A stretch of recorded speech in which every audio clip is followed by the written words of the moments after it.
How do we know what we know about turfgrass science? Welcome to Turfgrass Epistemology.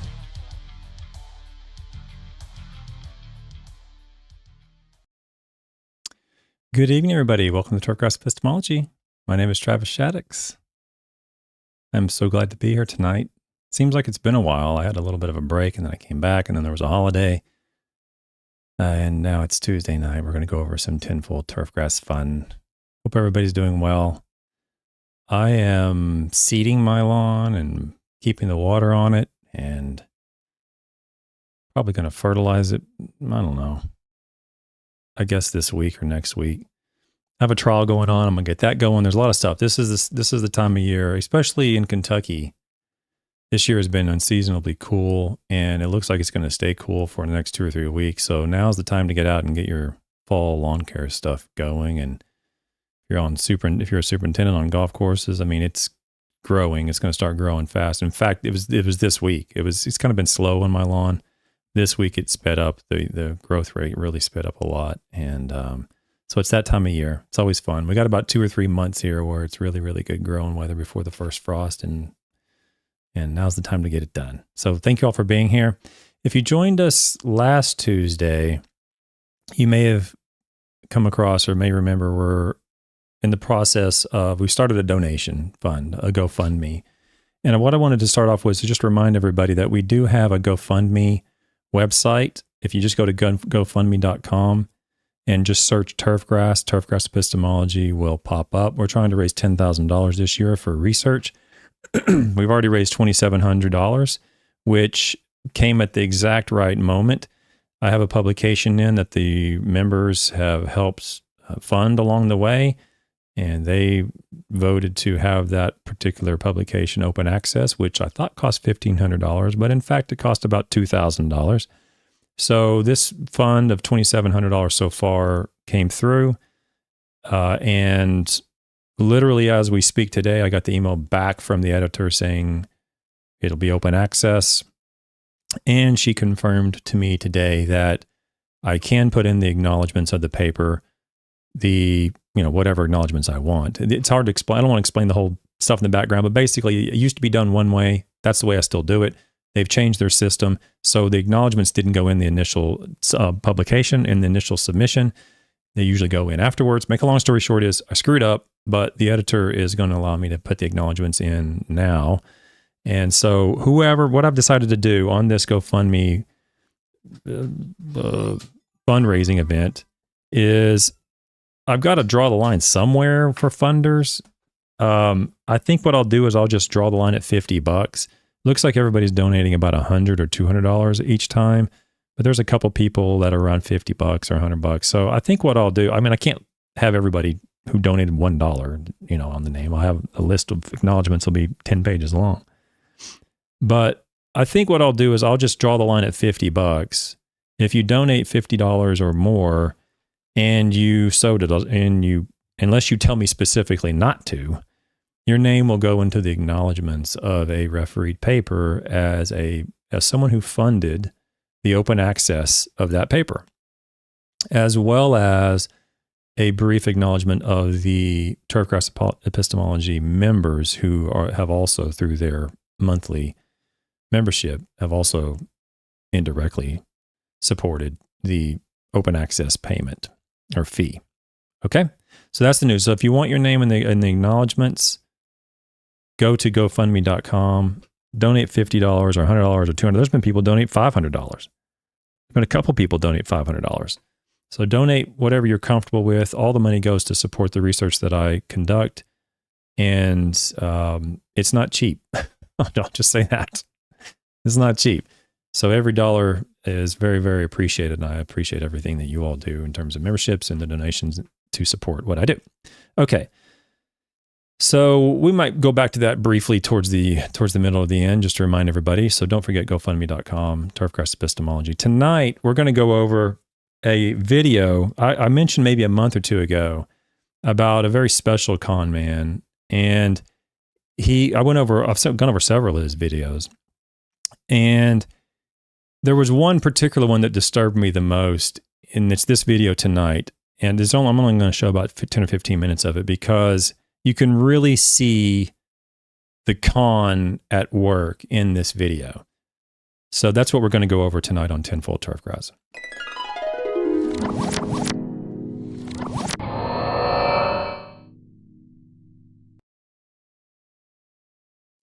So this episode of Tinfoil Turfgrass is going to be a video on a channel called The Lawn Guardian. I don't know the gentleman's name. I guess he's the gentleman at the top left-hand corner of the screen here with the beard. And he has on Mr. John Perry from Lawncology. And what they're talking about here in this video is several things. Like I said, the video is actually quite long. I've tried to listen to it as best I can beforehand to edit it a little bit better. But they're going to be talking about Aerate, this magical liquid product that aerates the soil. That, by the way, does not aerate the soil. There's no mechanism behind it that would ever provide that function.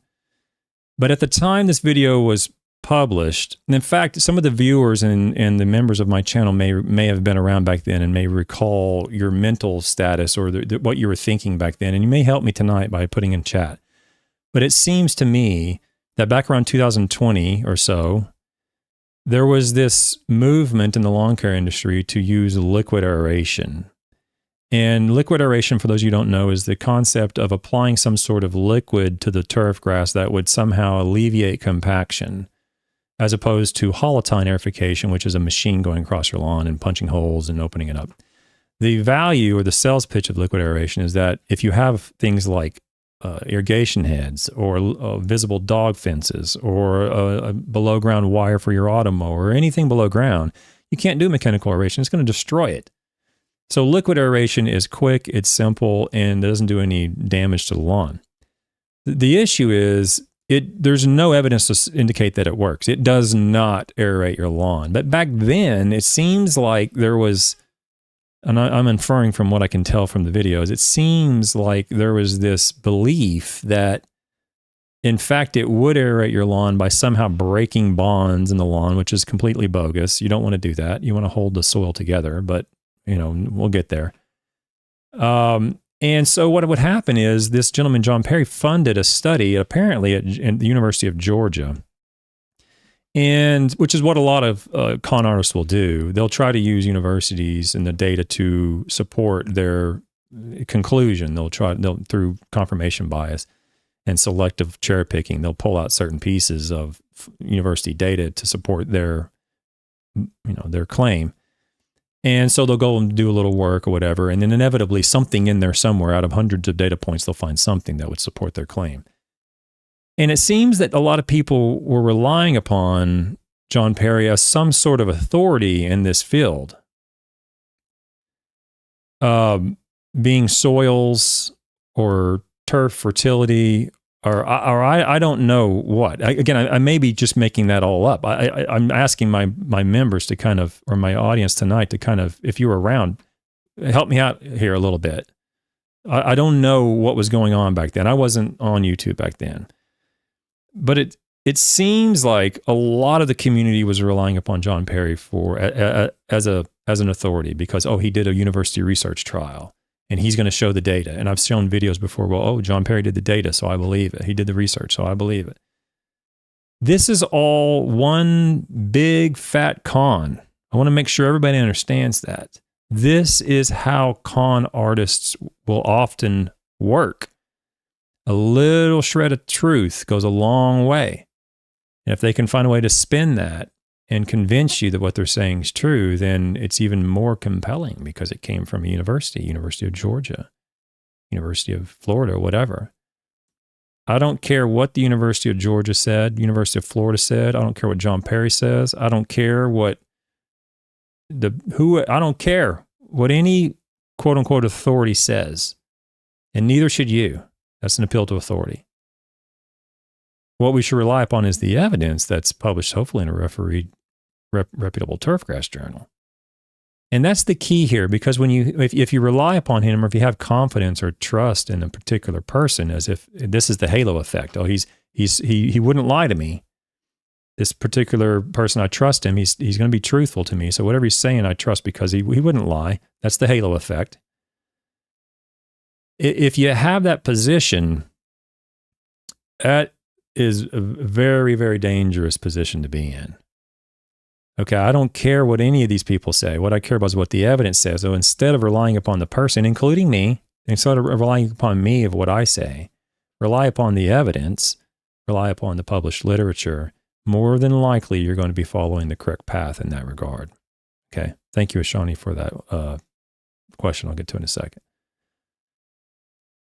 So I'm just saying that this is how it works. Build some confidence, build some trust with the audience. Oh, I did a study. And our study found we did 27% increased roots. And so now everybody goes out and buys my product. And now I'm off to the next sucker. And I'm sorry if you got suckered into this. And I know a lot of my audience, a lot of my members that I know use this product. You got suckered into it. I am truthfully sorry. I really am. It really breaks my heart to know so many people have been conned by this man and by products like Aerate and like Liquid Dethatch and Compaction Cure and all these other magical products that will not perform that function, like fake soil tests, like Soil Savvy, and what's that other one? That's right here. My Soil. These other fake soil tests that don't have any evidence to support them. These are all con jobs. They're seer stones. They might as well be Joseph Smith selling seer stones. I mean, I had a video last week or a couple weeks ago that went out, a little short video, and I talked about the comparison between, I forget what it was, but it was some magical thing in turfgrass and flat earth. Oh, I think it might have been base saturation or something in flat earth. And the title of the video was something flat earth or whatever. And YouTube posted below it, flat earth is an archaic belief that's been debunked because they think the video is about flat earth. And so they put a disclaimer below my video. They need to put a disclaimer below these videos. Whoever's listening at YouTube, these are completely just made up beliefs that are damaging our communities by fleecing them out of money and convincing them to spend their money with these charlatans. I don't know how else to say it in a professional manner. Okay, so this is what irks me about this particular video is because this gentleman on the top, I don't know his name. He seems like an honest man.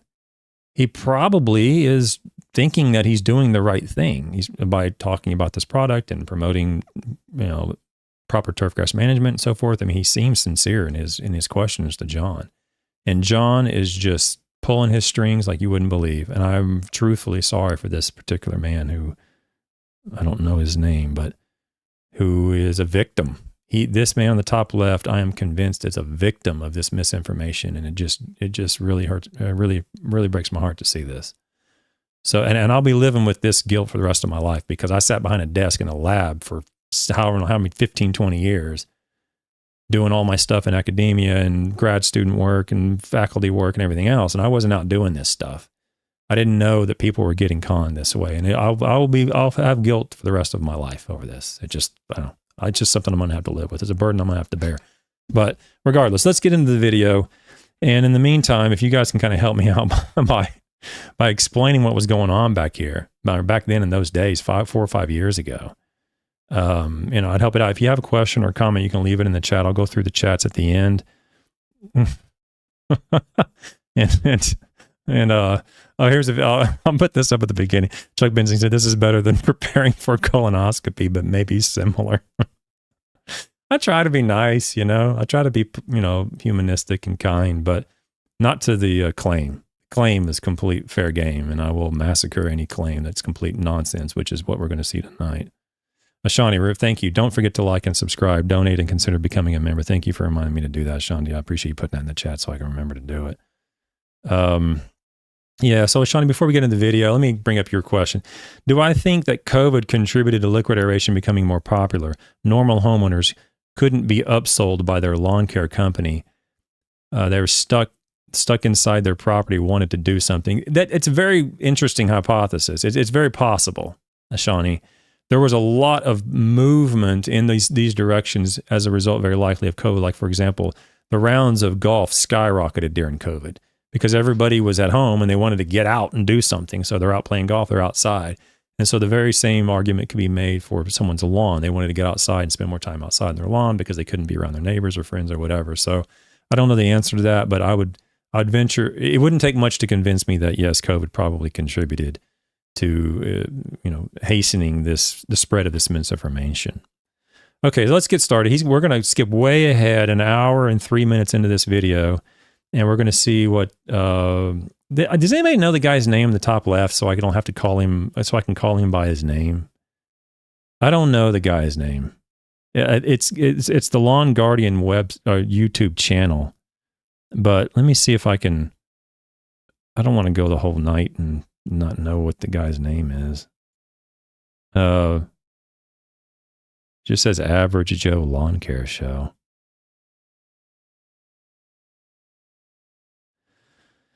Well, if anybody remembers his name. Ben, is that his name?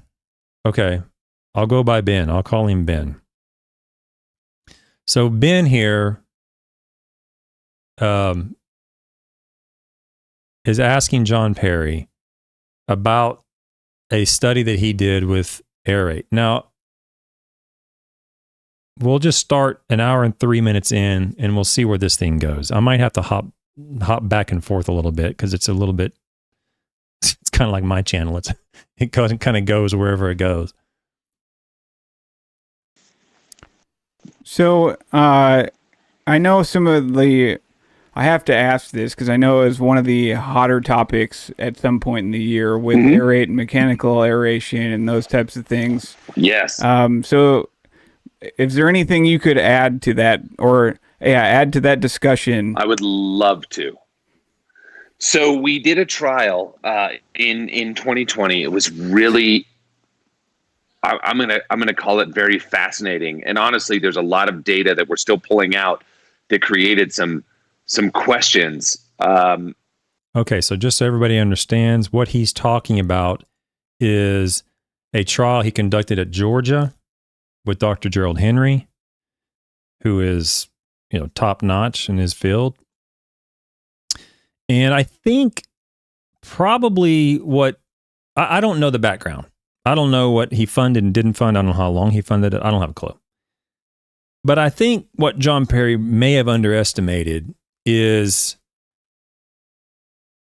the determination of scientists to get things published. I don't care what you say you did. I don't care what you say a number was in the soil or what some professor said he did and some friend, whatever did 10 years ago in the gray literature. I couldn't give two flips about that. What he cares about is what you published. So publish it. And I think what John Perry underestimated was Dr. Henry's desire to publish this. So he probably, and I'm just guessing on this, I don't have a clue what John did. He probably funded a year. And then what Dr. Henry did, because he's a great professor, he ran it for another 2 years so that he could get it published. And what he did was he published it in one of our top tier journals called Agronomy Journal, which is what I have on the screen right here. The title is Hybrid Bermuda Grass and Soil Response to Liquid Aeration, Compared with Holotine Cultivation. So when con artists and BS artists and charlatans want to do work with universities, they'll do it for a year for $5,000 or $10,000 or whatever they're going to throw at them, whatever. And usually they'll run away after that. They don't fund more than a year, usually, maybe sometimes not even more than one season, like a 10, 12-week thing or whatever. But we can't publish on 1 year. It's not, well, I guess technically you could, but you're not going to publish it in a good journal with 1 year of data. So you have to run it again. And that's what they did in this study. And I don't think John realized that eventually this would be published, because in this video, when he's talking about it, this had not been published yet. This just came out in March of 2025. And this video he's talking on was 5 years ago. But in the meantime, in that 5-year gap, which is the gap between ignorance and knowledge, the speed of science is extremely slow. In that gap, he's got a 5-year head start on suckers. He's got 5 years of time to fleece as much money out of the industry as he possibly can with this nonsense of liquid aeration. And that's exactly what has happened. In my opinion, this is exactly what has happened. So this is what he's talking about. Hybrid bunigrass and soil response to liquid aeration. I want to make sure we're all 100% on the same page. Right down here, it's going to talk about these products, and it says right here, Greene County Fertilizer Company. That's John Perry's company. So this is the exact same study. I'm going to show the results of this study in a PowerPoint as John. I'm going to give John the benefit of the doubt and the credit to say he's ignorant, because if I don't say that, then he's a liar. So if you're ignorant, then you're just a BS artist and you're just BSing Ben here. Because if you're intelligent and then you know what you're saying is not true and you're a liar. So I'm going to give him the benefit of the doubt to say that he's ignorant, John Perry, and he didn't know what the results were, and therefore he's communicating BS. And as he communicates the BS, I'm going to come back to this paper and the PowerPoint and explain point by point what he's saying and why what he's saying is not true. As far as what was happening with the turf itself when we did this study. But just to round it off. So at let's call it the 12-week mark.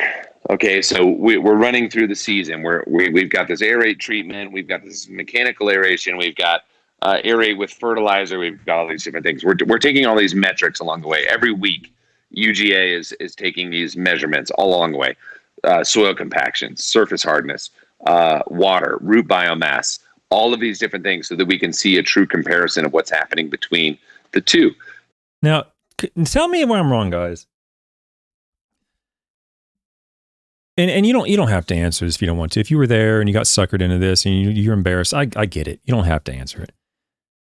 But for those who may feel comfortable chit-chatting in chat tonight, when you hear someone like this speak this way, UGA, we're measuring soil compaction, we're measuring moisture, we're measuring color, we're measuring all these things, I'm inferring from that it sounds convincing and compelling to the average homeowner, to the point where okay, well, I'll try that. They might be convinced, I'll buy that and I'll try it out on my lawn. What's going to hurt? It's only $100 or whatever it is for a bottle of aerate.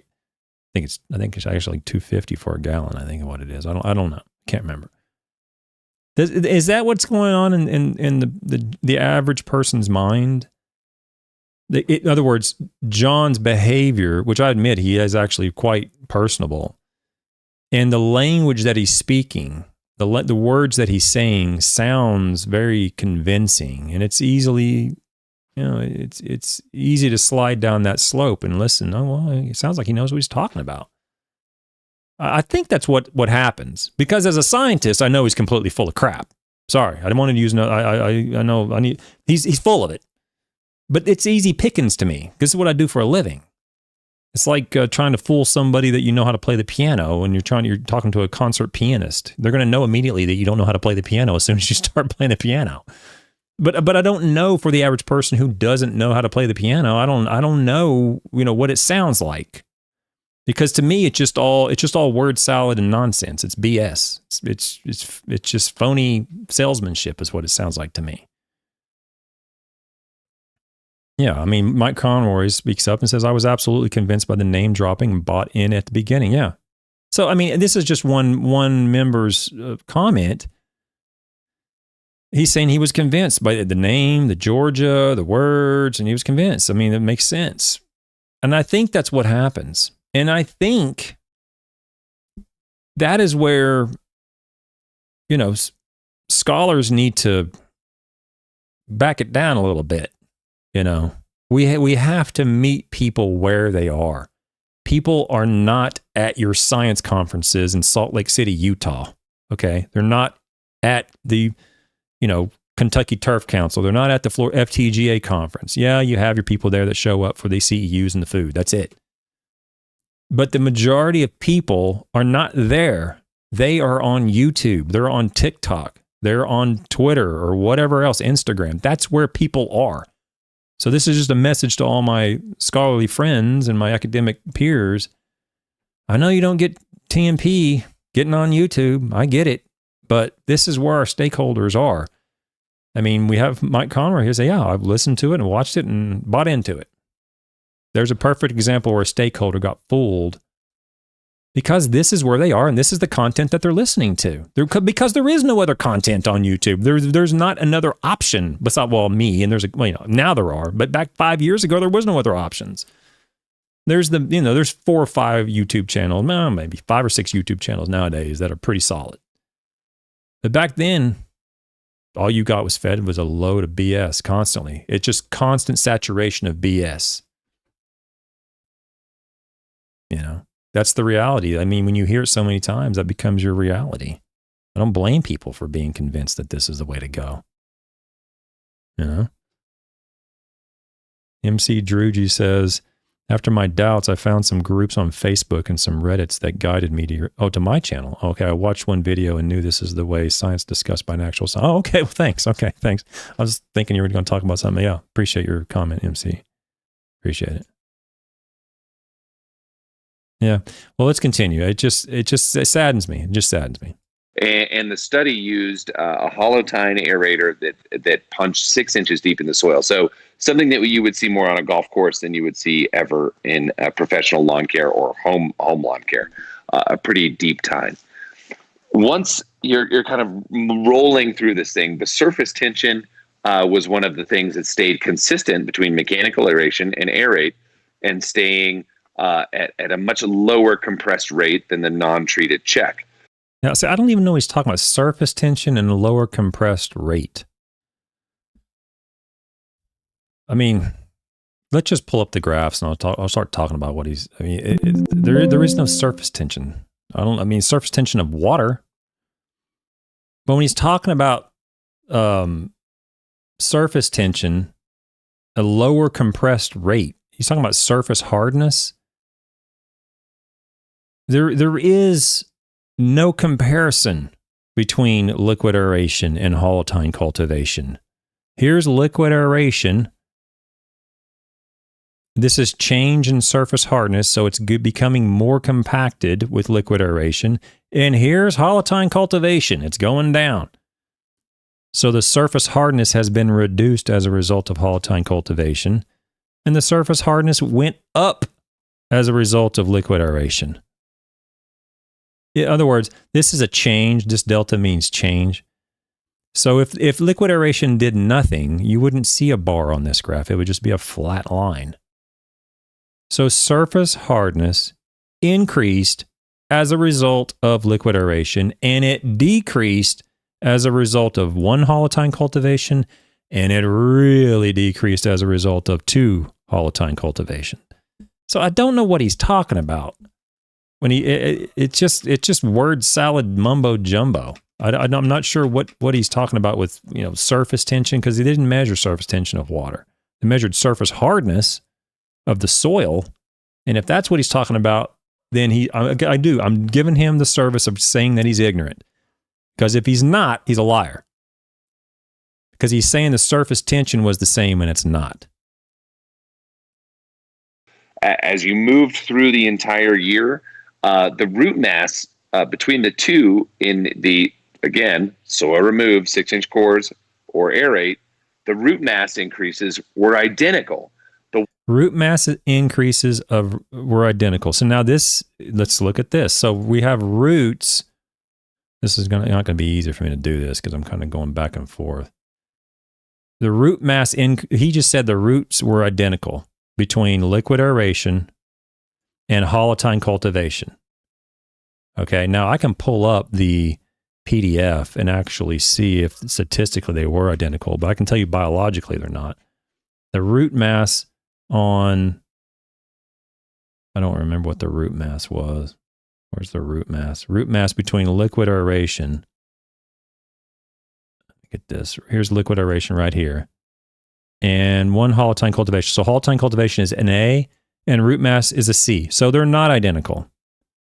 Here's a B, and here's an A, and here's a B, and here's a C. So holotine cultivation always resulted in a greater increase in roots than liquid aeration.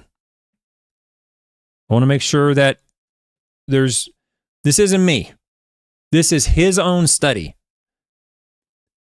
Let's back it up and listen to what he just said and understand how we decipher, how we partition information, how we separate it out. How do we categorize it? He's going to give me some information. Let's back it up. So we're at 105.44. Let's go right there. Lower compressed rate than the non-treated check. As you moved through the entire year, the root mass between the two in the, again, soil removed 6-inch cores or aerate, the root mass increases were identical. So the root mass increases were identical. Right here. They were not identical. The root mass increases were identical is what he said. He is completely full of it. He is a charlatan, a con man, a grifter. I don't know what other noun you want to put on it. It is not true. It is right here. They are not identical. Holotine cultivation increased at a greater rate, the root mass increased at a greater rate under holotine cultivation than it did his magical liquid product.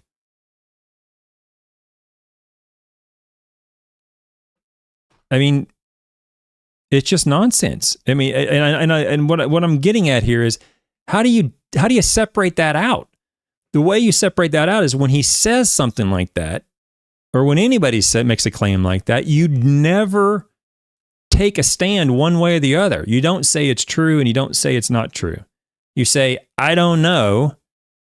Just because you're saying it doesn't make it true. And I'm sure as heck not going to take my wallet out of my pocket and start buying some product that you say is going to increase my roots just because you said it.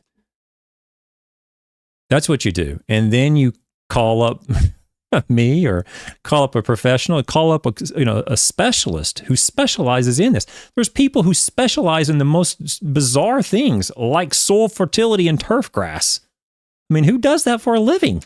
There's only a handful of us, but people do this. There's people that specialize just in the New Testament Greek translations of the Bible, just that, not the New Testament. The New Testament just in Greek. I mean, just in Hebrew, it's amazing what people will specialize in. And there's people that will specialize in this issue, whatever claim comes up. It may not be me, it may be somebody else, but there's somebody who specializes in that. And yes, it takes time. Yes, it takes a little more effort. It's not as easy as just pulling out your wallet or your credit card and buying the product and putting it on your line. It takes a little time. That's right. It takes a little effort to figure out what is true and what's not true. That is definitely the case. But that's how we differentiate between getting taken advantage of and not getting taken advantage of by a con man like what I have here on the screen. The water infiltration rates were identical. Water infiltration rates were identical. Let's look at that. I don't even remember. Let's see what the water infiltration rates were. Water infiltration rates were identical. He said between liquid aeration and holotine. Once again, 7-point change. The increase in water infiltration was 7.2 centimeters per hour under holotine and negative 0.4 under liquid aeration. Not even close. Nowhere across the board here. Oh, I'm not even on this. Hang on, let me get that back on there. Nowhere across the board here where it was liquid aeration identical to holotine cultivation when it comes to water infiltration. Nowhere. Nothing. Let me pull it up on this and see if I can make more sense on the chart here. The change in soil moisture, you got to look at the scale here. It's very, very low numbers, 0.01, 0.02, 0.03, very, very low scales here. The change in soil moisture in cubic millimeters per cubic millimeter of soil. Let me see if this is correct. May have this backwards here. Make sure these numbers are right. 7, 1. Yeah, okay. Yeah, that's right. So, wait, no, it's not. Huh. That moisture thing is not correct for some reason. Let me not, don't go on that PowerPoint. Let's pull up the actual PDF and make sure that we're not confusing people. The point is, holotine's right here, liquid aeration is right here, and you can see if they have the same letter, then they're same statistically, and you can see it's not even close. We're comparing these two right here. An A versus a D. 7 additional centimeters per hour of water when you use holotine cultivation. Whereas the liquid aeration was going backwards. It wasn't increasing, it was decreasing. In other words, the water infiltration was less. It was infiltrating less water following liquid aeration. This is a negative 1 centimeter at 10 weeks with liquid aeration compared to 1 centimeter with holotine cultivation one time. You holotine cultivate 2 times, it's a massive increase in water penetration. 7 centimeters, 12 centimeters, and 8 centimeters at 5, 10, and 15 weeks after initiation. So I wish I was sitting here. Honestly, I wish I was sitting here talking about all the great things, and I had a personality that would just say, everything's great and fantastic, and these are all the good things, and we should be doing all this. But the reality is, a lot of people get convinced by this, and for whatever reason, I'm talking about it. I mean, I wish I didn't have to. I wish I could sit here and talk to you about all the best management. And I do. I talk about best management practice. We talk about that all the time on this show. But it's just really, really sad to see this particular gentleman, Ben, and the rest of these people in the chat and who have participated in purchase from this con man get taken advantage of. Can you imagine the progress and science we could achieve if you took just half of the money that has been wasted on, say, liquid aeration and just sent it over to research scientists and had them, work on questions that they don't have answers to? That's the way we can move our industry forward. That's one way we can move our industry forward. But instead we have charlatans like Mr. Perry here stealing money from us. Drives me freaking nuts. There were all of these things where we actually saw a total matchup between mechanical and the aerate product. Okay, total matchup. Where? John, where? Let's go down the list. Soil moisture measurements, surface hardness, nope. Penetration resistance. Now this is where we're shoving a rod in the ground, where you're actually pushing a rod. I don't like this particular instrument, to be frank, but you're pushing a rod into the ground and you're measuring how much the soil is resisting that rod being pushed into the ground. I know a lot of people use that. I don't particularly like it, but liquid aeration is no different than doing nothing at all. Nothing at all. But yet when you holotine 1 time, 2 times, you see massive reductions in the resistance of that rod going in. So this would be roughly the equivalent of sticking a screwdriver in the soil, which don't do that. Sticking a screwdriver in the lawn, that's not a wise way to do it.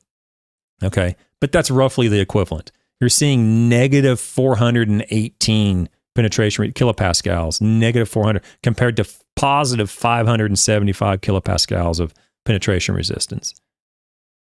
Holotine cultivation being negative and the liquid aeration being positive 575, and then the non-treated positive 583. So in other words, nothing's changing when you add a liquid aeration positively, other than there's a little bit of an increase in root mass relative to non-treated control. That did happen. But you can just go down through here and read it. And this is open access, I believe. Is this article open access? I don't know if this is open access or not. Yes, this is an open access article. So anybody on Earth can go and download this article. Granted, it wasn't available when John was tricking this man into stealing his money. But, nevertheless, I bet if you would have called Dr. Henry at the time and asked him, well, what's going on with it? I bet he would have told you. I don't know Dr. Henry that well, but I know him well enough to know he'd probably just tell you straight up what was going on. And you probably would have saved yourself some money. So anyway, let's go back to the video. It just, it basically, to summarize it at this point, almost everything John Perry said about his liquid aeration compared to hollow tine cultivation up to this point in the video has been completely incorrect. There's nothing he said that's been correct about his product yet. Through the course of the study. And when you think about it, it's really interesting because there's two things that happen there with an aerator that goes 6 inches deep in the soil. We're pulling a plug, right? It's coming out, that's gone. But then with the other stuff, we're applying a liquid over the top. So one is having to work from the top down, and the other one is having to work from the bottom up, right? So it's two very different things that are happening. Yeah, see, it does sound very compelling if you don't know the foundations of soil and turfgrass science. I mean, if I was just, I'm trying to envision, like, if we were talking about, airline mechanics or something I have zero knowledge on, I would probably go, yeah, it sounds compelling. If you just typed in something into ChatGPT and it shot it back, I'd go, well, it sounds okay. But when you're a specialist in this area, it's just like taking candy from a baby. It's just piffle is all it is. It's just blowing smoke. But I have to step back, and I think our scholars need to step back and go, yeah, I know it makes no sense to you because you know the science. But 99.9% of the people on Earth aren't nerds like you and don't spend 20 years in universities like you learning this stuff. And those are the people that are buying these products. We have to, back it down and meet people where they are. If you were to take, say, just imagine Play-Doh for a second, and you have this thing of Play-Doh, and you take a hole out, and then you push down on that Play-Doh, it's going to come back together. So that alone is going to have a change in the compaction because you're moving everything into this different place. It has to sort of resettle into this new thing. But with a liquid application, you don't have that opportunity. The only thing that can really do that is the manipulation of the plant and whatever is happening in the soil below. So by the time the study was done, the effective compaction rate on the aerate section was 2 inches, was where measurable compaction relief took place between here and here. You had the exact same root mass increase between mechanical and putting this material down, the same surface hardness, the same water infiltration, everything matched up. No, it didn't. It didn't. And I know it's easy to sit back now and go, oh, well, yeah, of course it didn't because we have this PDF here and there's an article here. Of course, of course we can tell that now, of course. But this is never going to end. Let me be very clear. Claims like this have been going on for well over 100 years in the turfgrass industry. People have been taken advantage of for over 100 years, and the claims just change, though. It could be how to take care of moles. It could be how to sweeten the soil with lime from the 1915s, 1920s. It could be balancing your calcium and magnesium and base count saturation since the 1940s and 50s. It could be, there are all sorts of claims, and they're never going to go away. What we can do, though, is build the critical thinking skills, build a defense mechanism inside us called epistemology, and ask, okay, well, how do you know that? I'm not saying you're right. I'm not saying you're wrong. I'm saying I don't know. But you say this is the case. I say I'm not convinced. Do you have any evidence? And evidence is not some study he did at a university, not some flyer he hands you out of his shiny new F-150 truck. None of that is evidence. That's all marketing propaganda. Evidence is published in a refereed, reputable turfgrass journal. I mean, when in this context, I understand observational evidence and all this other stuff, but for the purposes of what I'm talking about today, you're going to be thrown so much misinformation, Mr. and Mrs. Student at University ABC. You're in Turfgrass 101, or you're in plant physiology, or you're in turfgrass irrigation, whatever it is. You're coming up through the reins here.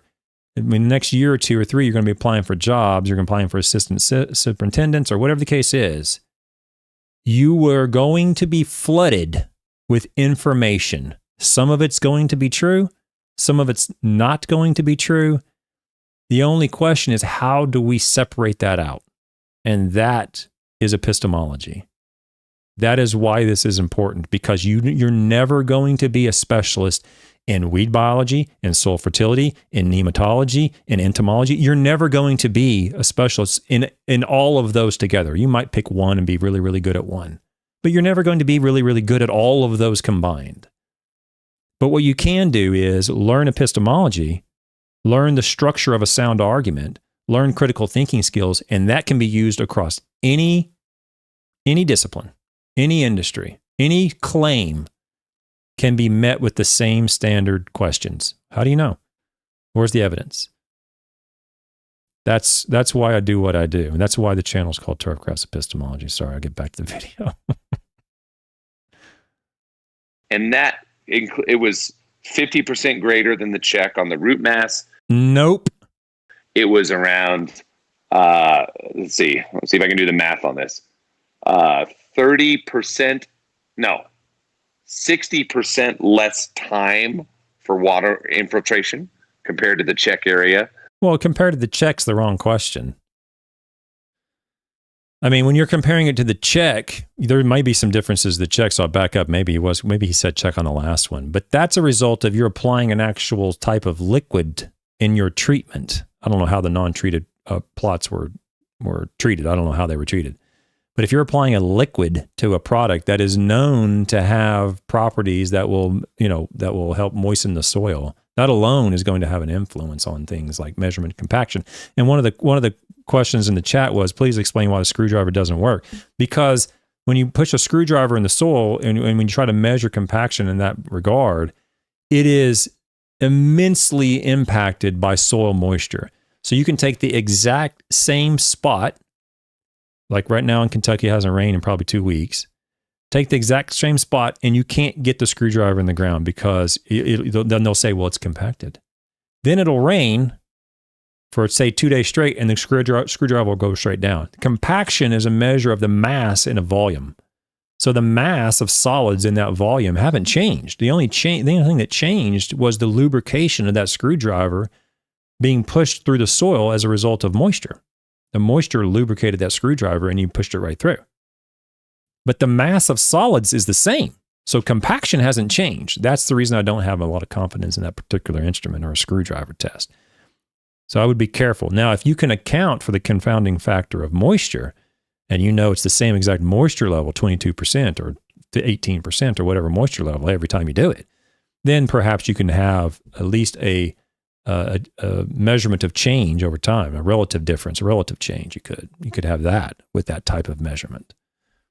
But moisture is greatly influences the measurements of soil compaction that are things like screwdrivers or things like the cleg impact hammer the moisture can have a major influence on the measurements from a cleg that are things like hardness.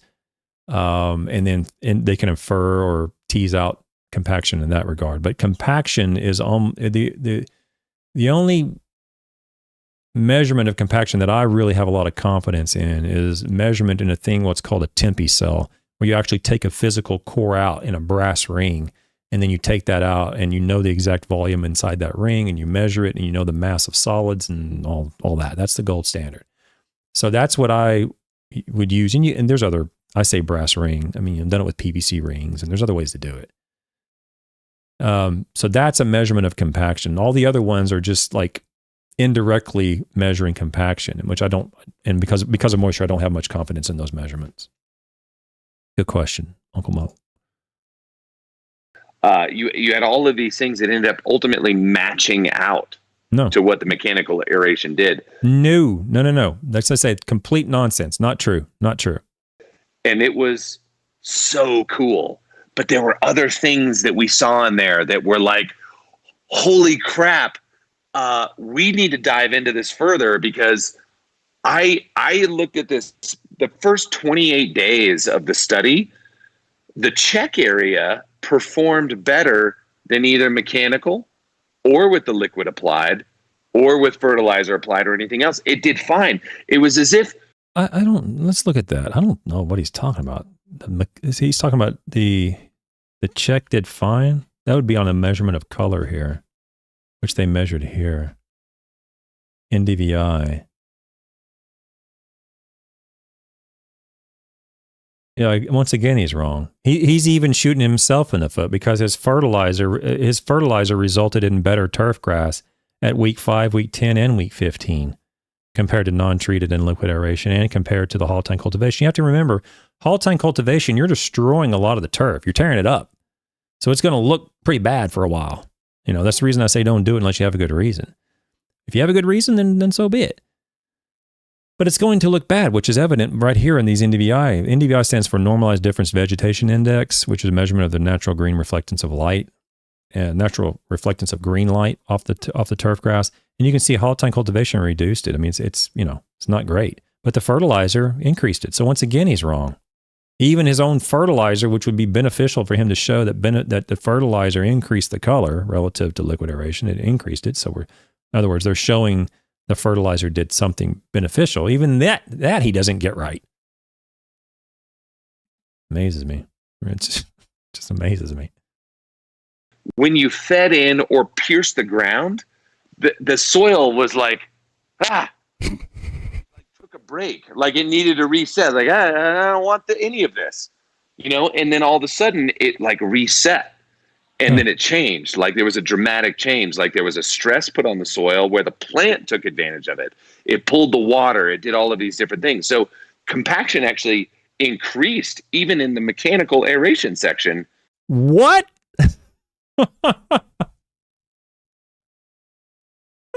That's enough. Compaction increased in the mechanical aeration section. I mean, is that what he said?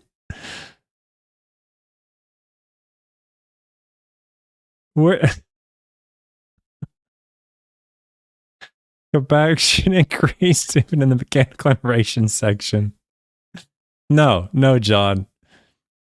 I mean, that's what I'm saying. I mean, it's easy for me to sit back and go, you're completely full of it. Because I didn't see this paper. It just came out this year. But I mean, these types of claims have been around forever. And, there's not literature on liquid aeration, but there's tons of literature on hollow tine cultivation. Tons of literature on that. And I know that the surface hardness, what did he say? The surface hardness is going to go up? It's not going to go up. Compaction is not going to go up. I can't believe he even said that. Let me make sure. We're at 108.38. Let me make sure. Reset. And then it changed. Like there was a dramatic change. Like there was a stress put on the soil where the plant took advantage of it. It pulled the water. It did all of these different things. So compaction actually increased even in the mechanical aeration section. He's so full of crap. I'm sorry for those who have kids listening. I'm just so sick of it. Makes me nuts. Increased in the mechanical aeration section. Give me a freaking break.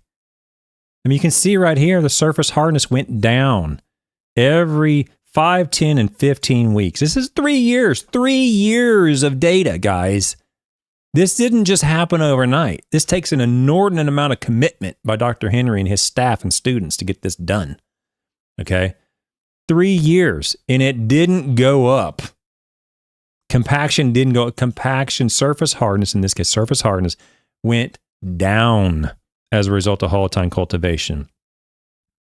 Okay? If you want to look at penetration resistance, which, again, this is the screwdriver test, this resistance went down, which is an indication that the compaction is being alleviated.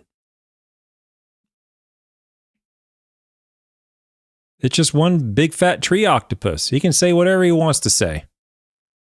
Our job is to remain educated and guarded using critical thinking skills, because otherwise, he's been gone for a year. I don't know, 9 months, 10 months, a year. He hasn't been around. He's been, conning other people. I don't know what he's doing.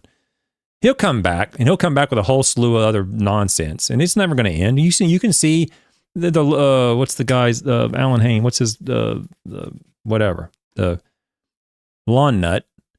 He's coming up with compaction cure stuff.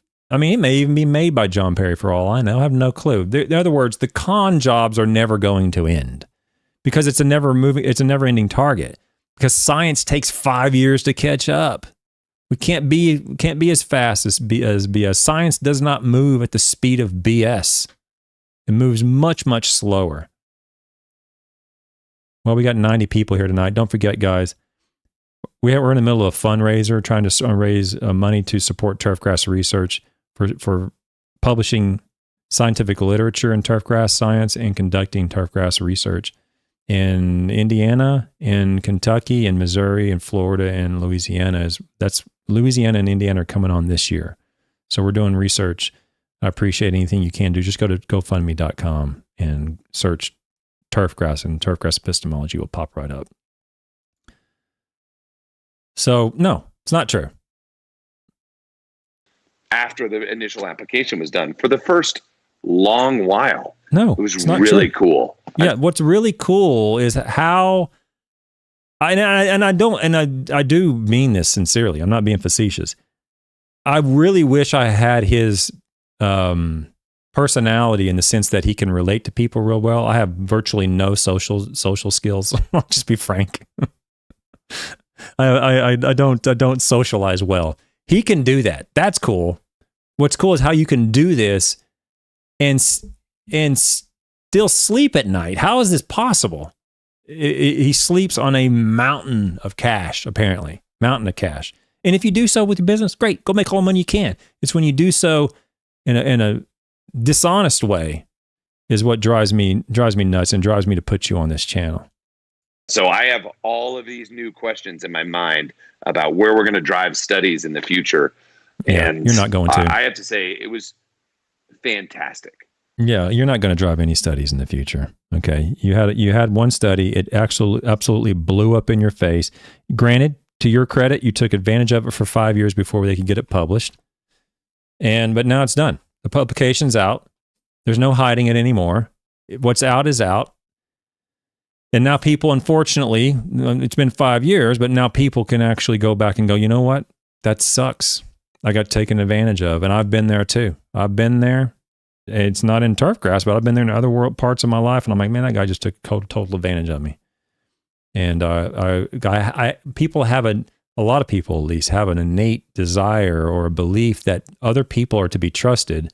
Other people can be trusted. We're a community. We generally rely upon other people to do certain things for us. And so we trust them. We trust them that their gas station is going to be open. We trust them the guy delivering bread is going to deliver bread so I can go buy bread. There's a community. That's what the society. So we have an innate sort of belief or a feeling that, well, I should trust them. Okay.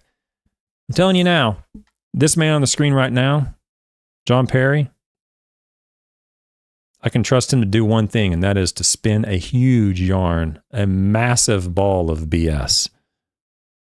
Now, I'm sorry, Ben, this gentleman, Ben, on the screen. I really am sorry. I've listened to this whole video, and I do feel you are sincere in your desire and your interest to learn more about turfgrass science. I may be wrong, but I do get that belief that you want to know that. But do not go to these gentlemen like John Perry, like Alan Hain, like the Turf Mechanic, like How To with Steve and all these other people. That's a really, really good way to spend a ton of money to get essentially what you would get the exact same result is if you just went to your local extension office and got the PDFs for the how to apply nitrogen to your lawn in the fall. It's basically the same thing. And you're going to do for a lot less money. Let's go to 113. Got about 2 or 3 more minutes here. See if I can knock this out. I'm going to do one last question on the liquid or the aeration Turf Mechanic. He said, what about doing both in the same season, liquid and mechanical? Fantastic. Actually, we ran that study as well. And here's what's really interesting is through the entire trial, which actually ended up taking, I want to say it was around 12, may have been 14 weeks. Compaction of soil is constantly fluctuating with rain events, with irrigation events. Yeah, see, when I hear that as a soil scientist, I know the gentleman doesn't know what he's talking about. Now, again, I'm not faulting anyone listening if you don't know that or you didn't know that. There's a lot of things I don't know. If you're a great artist or a great mechanic or a great, whatever, baseball player, I don't know that stuff. I mean, you can't know everything about everything. But this particular area I happen to know about, and I know he doesn't know what he's talking about because moisture doesn't play a role in compaction, when the measurement of compaction. Because the measurement of compaction is grams per cubic centimeter. Grams of dry solids per cubic centimeter. We take it in, we dry it out. So whatever water you put in there isn't going to change the mass of solids. So from the beginning, I know he's completely full of it when I hear these things. Oh, that guy's full of it. And what I would do, and just giving you insight into my thought process, what I would do in the past, when I was in academia, I'd go, oh, well, he doesn't know what he's talking about. And I just go right back to my typing, go right back to my writing papers or writing grants or whatever. I was like, oh, he's completely full of it. I didn't recognize the magnitude of harm that these con men can actually impart on our industry. I was oblivious.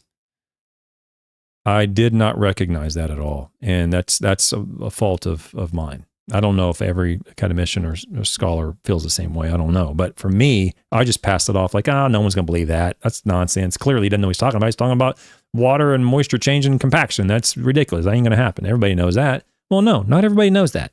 Okay? That's not the case. So shame on me. All right? I should have known better.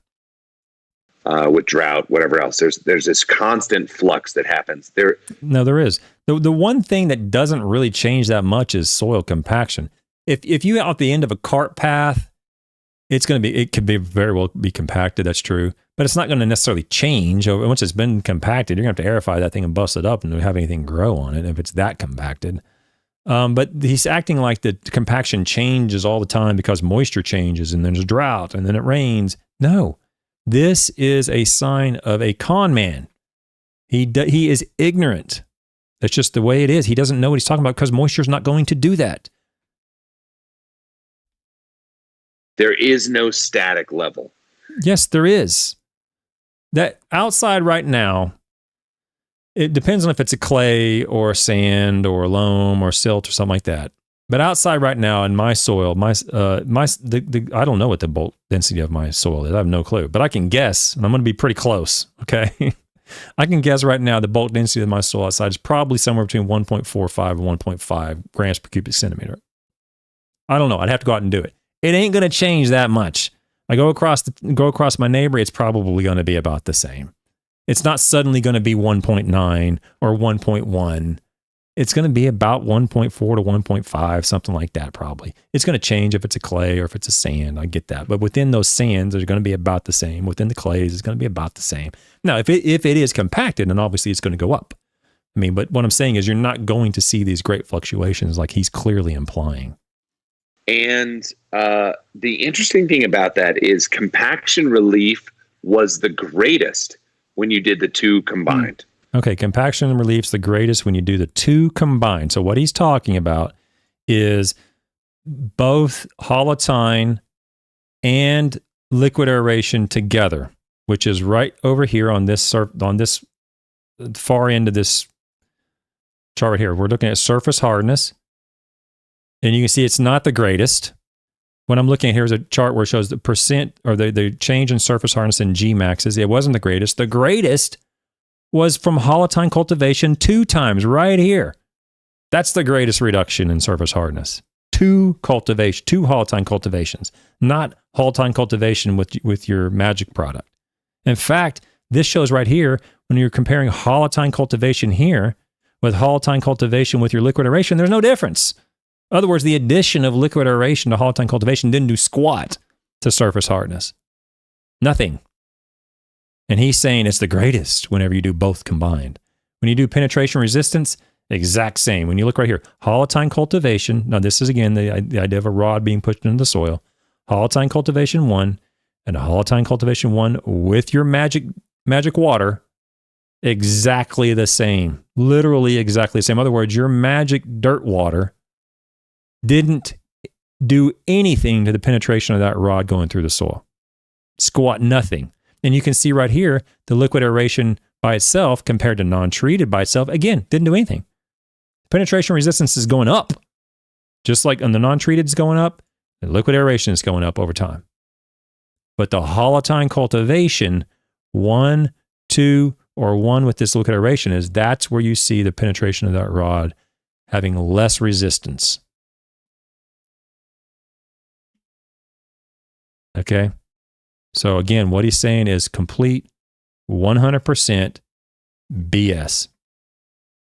It was the greatest when the two were combined. Nope. But the root mass was less. Root mass was less combined? God, he has so many wild claims here. Let me see. Root mass was less. Root mass was less. Let me look. Oh, it wasn't? What is he talking about? Root mass. Here's the root mass. Root mass with holotine cultivation with liquid aeration, and root mass with holotine cultivation, nothing. They're the exact same. In other words, holotine cultivation here with root mass, the change, the increase or decrease in root mass, with one holotine cultivation was here.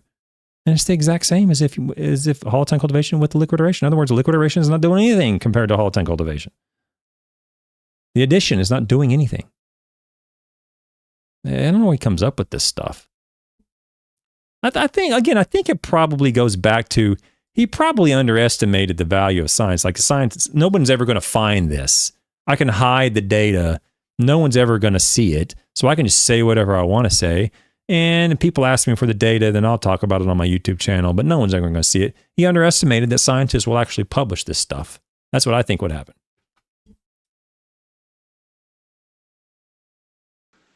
That was really interesting. So it was as if you sort of triggered different plant responses one way or the other. So we may have had, I think it was around a 35% increase in root mass when the two were together, but the compaction was relieved the most. No. When you had the aeration alone, you had a 50% increase in root mass. Great. The aerate alone, 50% increase in root mass. If you did aerate plus RGS plus our green punch, which we run as a DIY system, 125% increase in root mass. Now, so I don't know if he's talking about, so he's talking about root mass, 125% increase in root mass. I don't know if he's talking about compared to non-treated. He didn't specify, or maybe he did and I missed it. So if he's comparing it to doing nothing, and then you're adding fertilizer and suddenly you see something, here's fertilizer right here, or liquid aeration with fertilizer, then yeah, you're going to see a difference. You're going to see an increase. I mean, the liquid aeration alone compared to non-treated had an increase in root mass.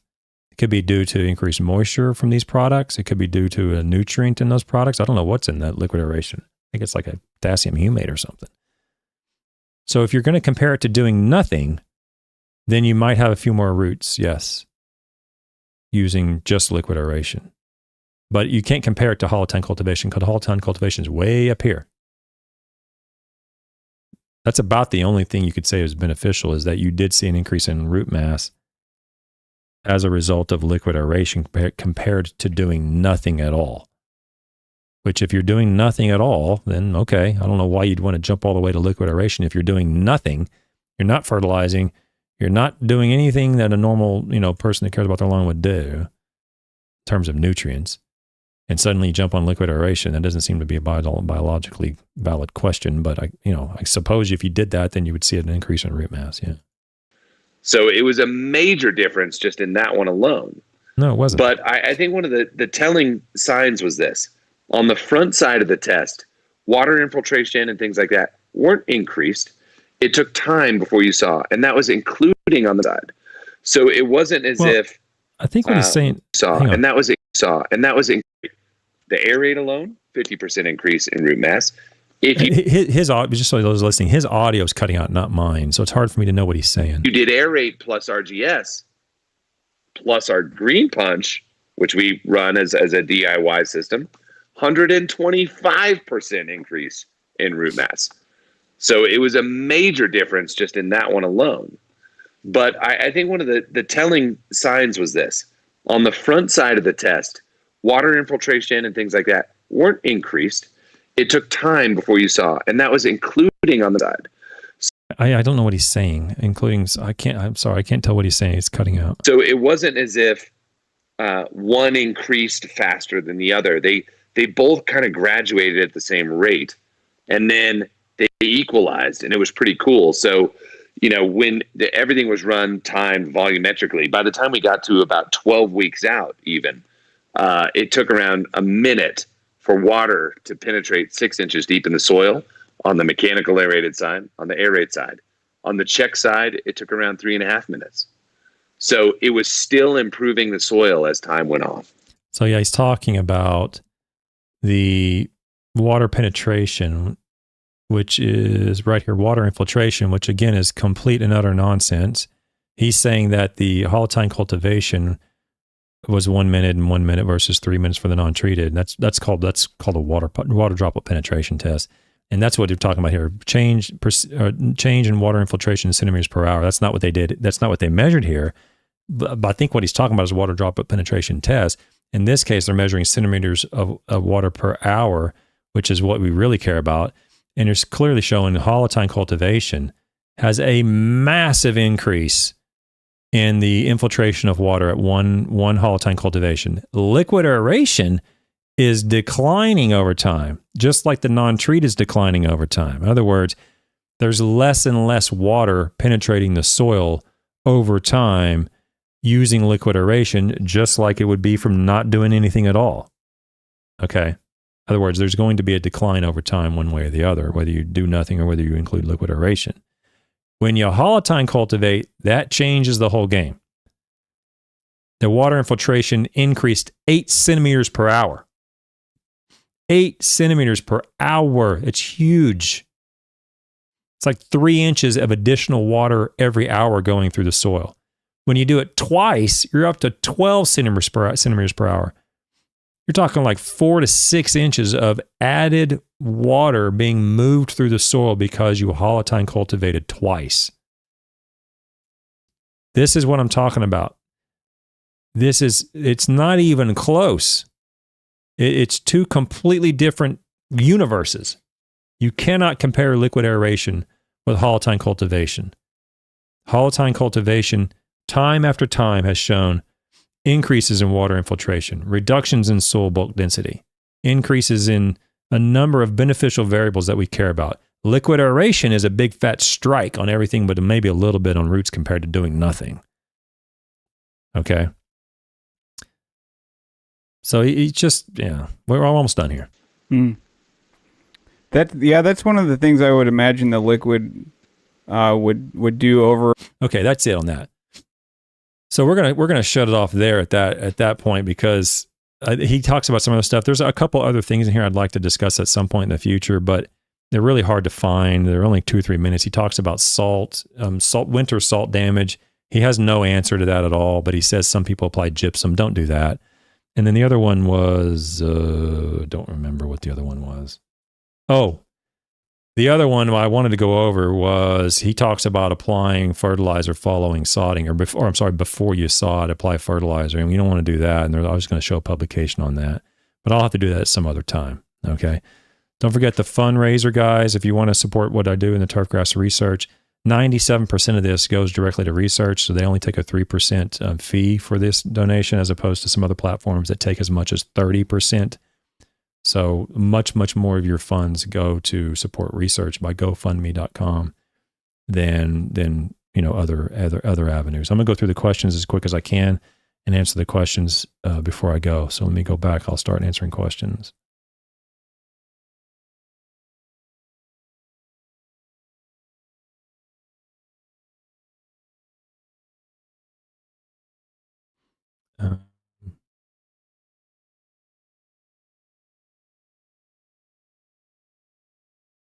Oh, really? Andrew Burr says John Perry also suckered the grass factor into his scheme, also to help push it out to the masses. I don't know much about that. I haven't ever seen anybody from the grass factor talk about this on their show in a positive light. But again, if you're going back 5 or 6 years, I wasn't on YouTube back then, so I don't know what was done back then. Yeah, just because you're knowledgeable or educated doesn't mean you're immune to being conned. You might have a bit of a better defense mechanism built in, but you can still be scammed. There's no doubt about it. That can definitely happen.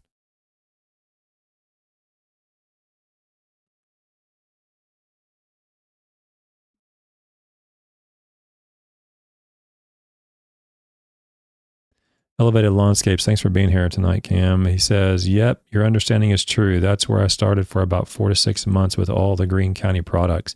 Then I saw something wasn't right and started looking for real science / data. Yeah, that's the sign of an honest man right there. You do it, it sounds right, and then you're like, wait a second, something's off there.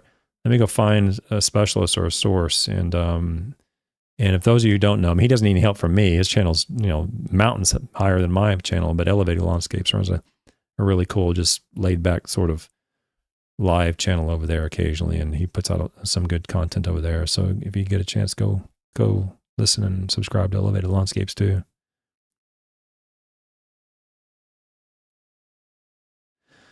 Alex Garcia says, do we really need something else other than N, P, and K? You might go back and listen to an episode I did called The Hierarchy of Evidence, or the Hierarchy of the Shattuck's Turfgrass Risk Pyramid or something. I can't remember.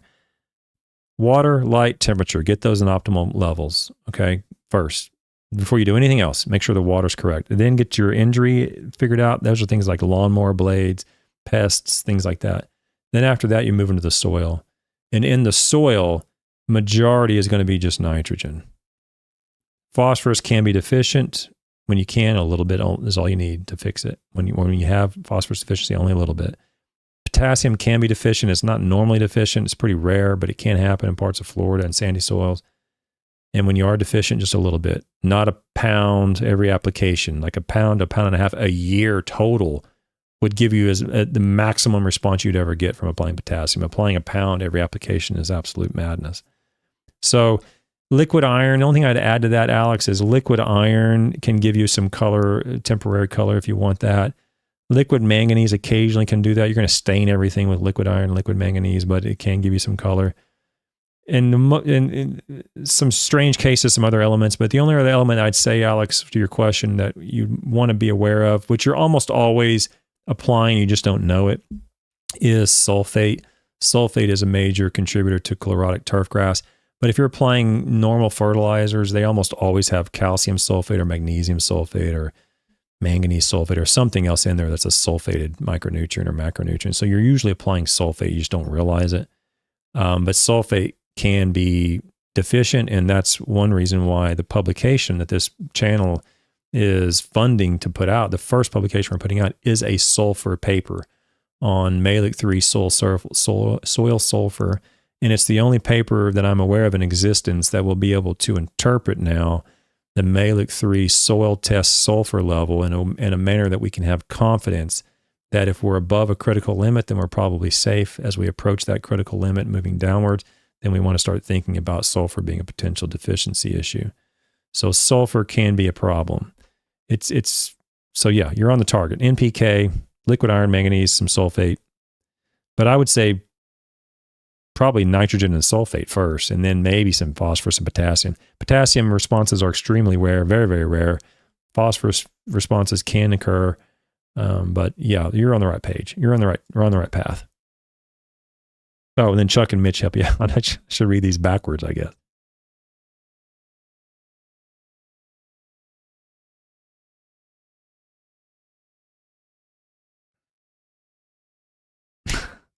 I don't know who you are, MC Drugy, but I like your comments. All the charlatans were being name dropped by each other, and that is how I ended up with the garbage they were peddling.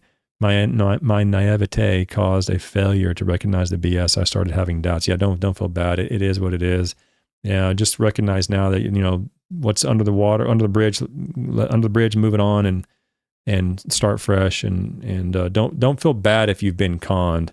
It happens to even the best of us. What we can do now is support ourselves with critical thinking skills, and just understand if I was to give a person a single piece of advice on how not to get conned, it would be receive the claim with an open mind and then go ask a specialist at a university or maybe extension office perhaps, but Very, very rarely. In fact, never. I've never ran into a specialist, a scholar, who's an entomologist, a weed biologist, a soil fertility specialist, and soil mineralogist who would not answer your email and do so very happily. We are nerds. We are ridiculously fascinated by these little things. And so we are passionate about this. I love talking about this. And while other people might not be online talking about this, they are equally passionate about their particular area. And so that would be my piece of advice. Receive the claim, accept it as a claim. Don't shut it off and don't accept it, but then explore that claim with someone who's a specialist in the area, and they will generally respond. I think they'll respond in a favorable, or in a way that would be quick for you to use. Yeah.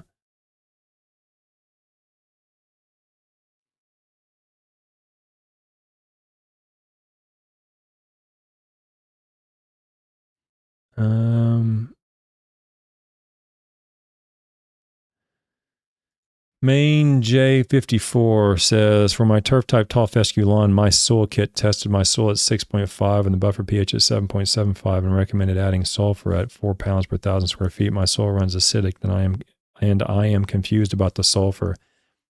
If your soil test kit measured soil, now soil kit, I believe, is the valid kit, right? Soil, if you go to soil kit, I think that's the one that's valid. Yes. So soil kit is a valid home testing kit that will mail it to an accredited lab and then give you interpretation. If their soil kit says 6.5, I wouldn't put any sulfur down. I wouldn't put any sulfur down unless I saw some problem in the turf grass, regardless of the pH. But yeah, there's no reason. If you're confused, rightfully so, if the test is saying do it and you're going, why would I do it? Yeah, you're right. If your pH is anywhere between 5 and 8, the chances of pH being an issue are probably pretty low. The chances of you seeing some sort of benefit from adjusting the pH, if it's already between 5 and 8, are pretty low. Could happen, but it's exceedingly low. If your pH is in the 6s already, then your chances are almost zero that moving it down or moving it up would show some sort of benefit, unless you knew exactly which element was deficient. That element was indeed deficient and showing signs of deficiency in the turf grass, and you intentionally moved the pH down to a point where you knew that the plant uptake of that element would be maximized at that lower pH, for example, phosphorus. But I doubt many people are doing that. So I wouldn't mess with the soil pH in your case. Leave it alone. Don't apply any sulfur.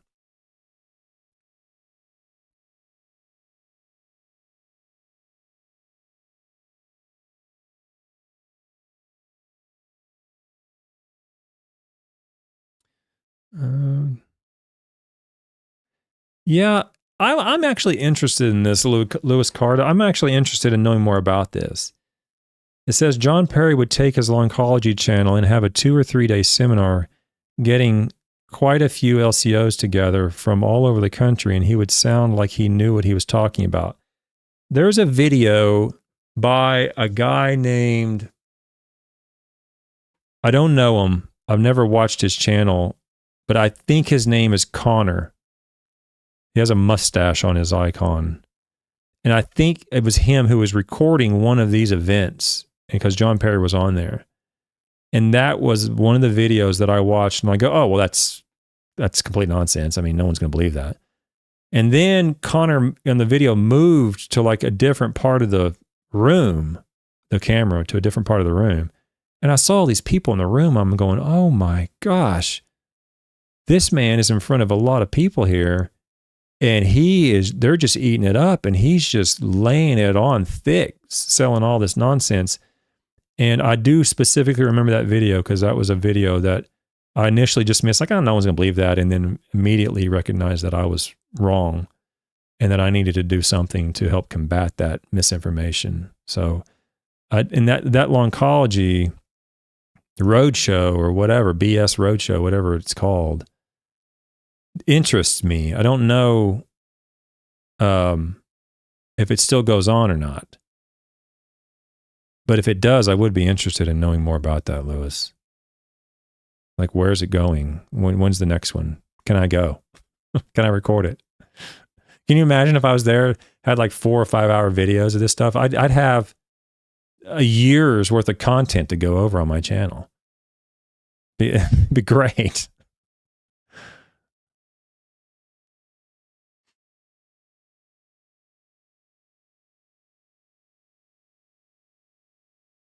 Yeah, no, you're right. Sean S. says, if someone sounded like they knew what they were talking about and I was pretty easily convinced, also misinformed people regurgitating the same wrong information from these videos didn't help. You're absolutely right.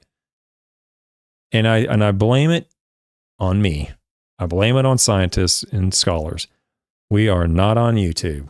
There is not an equivalent voice, a voice of reason and science on YouTube to the same degree as these gentlemen. We're just not on there. And I mean, we never will be. It's just and until the TMP committees change the requirement and say you must have 30 videos a year on YouTube and you must have 200,000 views. Until that happens, or something along those lines, scholars are never going to be on YouTube to the same degree these charlatans are.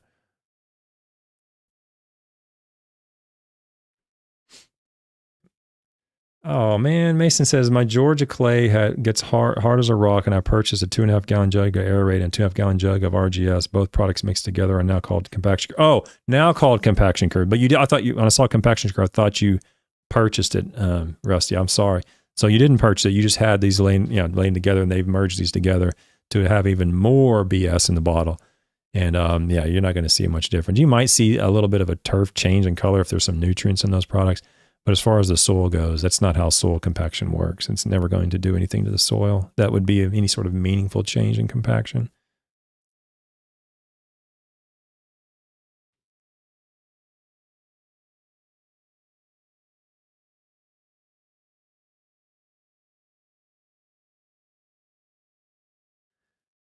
I appreciate all the comments. There's so many. I'm gonna have to go, or my wife's gonna kill me. But I'll be here for another hour going over those comments. What I think I can do is I can go back in the video and copy some of these comments for the next video comment section. And we have some Australians here tonight. I want to address some of these questions and comments, but I don't think I'll be married if I keep going. There's a lot to do.